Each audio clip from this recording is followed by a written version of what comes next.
All right. So what is your number? What do you want? Number 9 or Eight. Ricardo's was your 9? Yeah. So now you're on 8. Okay, go for it. Okay, so this one, I felt a little weird about picking this because I don't know if this counts as a movie. It's technically like a stand-up concert movie, but Was it the Louis C.K.? no.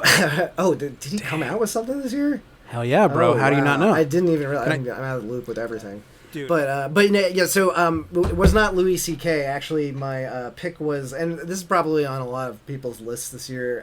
But I gotta admit, the Bo Burnham Inside comedy special that popped up on Netflix. I think it was like back in April.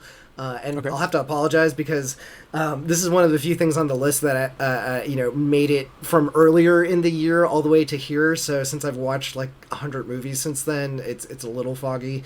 But I do remember this popping up, and it kind of got anytime something kind of catches me by surprise, that often kind of sticks with me and usually makes something show up in my top 10 list. And this was one of them because it was. And Bo Burnham honestly is a comedian that.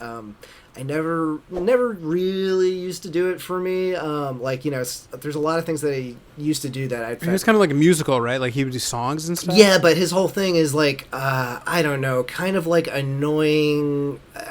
A little bit like his shtick was being a douche and trying to, and so some of his things were very funny, but it's a lot of like edgy humor that was also funny, but kind of a time and it kind of hasn't aged quite as well. But this new special he did was amazing, and it's on Netflix, so I'd highly recommend this to anyone because first off, all of the songs on it are bops. Like I was totally like into most of the music he was playing, more so than like he had previously. But basically the whole gimmick of this thing was it's technically a concert movie, but really it's what Bo Burnham did was Netflix gave him a lot of money to set up like a bunch of cameras and lighting equipment in this tiny apartment that he rented for all of 2020 when the pandemic started.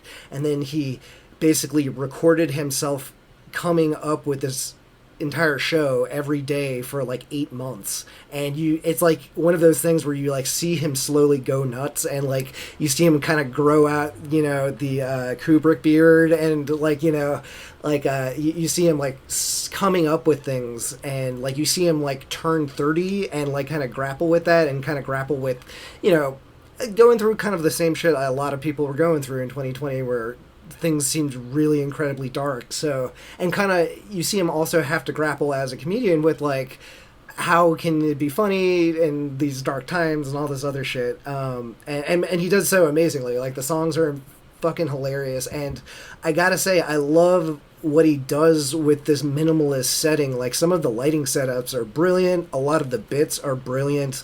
I don't know if I will call myself a Bo Burnham fan after this, because this I don't think if he just does another concert film I'll be like really into it, but this as a singular piece of art and coming out at just the right time when we're all kind of stuck in this liminal space, and it's about a guy kind of going through the same stuff and speaking a lot of things that's on everyone's minds, was really incredible. And he has like some really cool weird bits. Like one of my favorites was he does like a YouTube video. A lot of his things are about the internet, basically. But he does a YouTube video that's kind of like a YouTube commentary reaction video, but it's him reacting to the thing that he just recorded, like with a looping pedal. But like he'll do a bit, and then like you'll see the bit that he just did pop up in the top right hand corner, and he'll react to that, and then he'll do a reaction to the reaction, and then a reaction to the reaction to the reaction, all with a looping pedal. It's really cool. It's like this nice